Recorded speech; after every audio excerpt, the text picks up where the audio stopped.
윤석열 대통령이 검찰공화국이나 회전문 인사라는 비판을 각오하고도 김홍일 권익위원장을 방송통신위원장 후보자로 지명했습니다. 절박함에서 오는 고집이라는 해석도 있지만 전문성과는 거리가 있다는 지적이 나오고 있습니다. 조은지 기자입니다. 방송통신위원회 구원투수로 낙점된 김홍일 후보자는 윤석열 대통령이 가장 존경하는 선배로 꼽은 검사 시절 직속 상관입니다. 대통령실은 인선 이후로 법원 측에 대한 확고한 소신과 공명정대함, 균형 감각 등을 강조했지만 가장 먼저 언급한 건 어려운 가정사였습니다. 어린 시절 부모를 여인 후에 소년 가장으로 농사일을 하면서도 세 동생의 생계와 진학을 홀로 책임지고 또 뒤늦게 대학에 진학한 후 법조인이 되신 입지전적인 인물이기도 합니다. 방송통신 분야와 접점이 없는 검찰 출신, 그것도 권익위원장 임명 5개월 만에 보직을 바꾼 회전문 인사에 야당과 진보 언론은 물론 보수 매체들까지 비판에 가세했습니다. 중소벤처기업부 수장으로 오영주 외교부 2차관이 발탁된 것도 의외라는 평가입니다.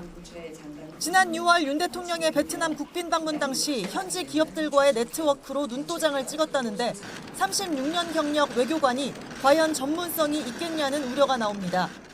국제사회 또 신시장을 개척하는 것이 저는 매우 중요하다고 생각을 합니다. 저의 경력과 네트워킹과 또 저의 지식 등이 큰 역할을 할 수 있도록. 여권 관계자들은 YTN에 윤 대통령은 직접 일해본 잘하는 사람을 계속 쓴다. 모르는 사람은 못 믿는다고 말했습니다.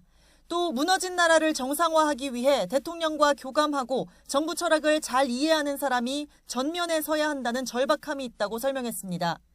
이런 맥락에서 윤 대통령의 다음 주 네덜란드 국빈 방문 즈음 이뤄질 후속 개각은 조태용 국가안보실장을 중심으로 한 외교안보 연쇄이동이 될 걸로 관측됩니다. 조 실장이 예상대로 새 국가정보원장에 오른다면 윤석열 정부 첫 주미대사를 시작으로 벌써 3차례나 자리를 바꾸게 되는 겁니다.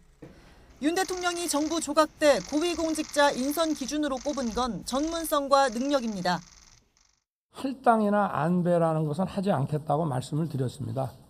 각 부처를 가장 유능하게 맡아서 이끌 분을 찾아서.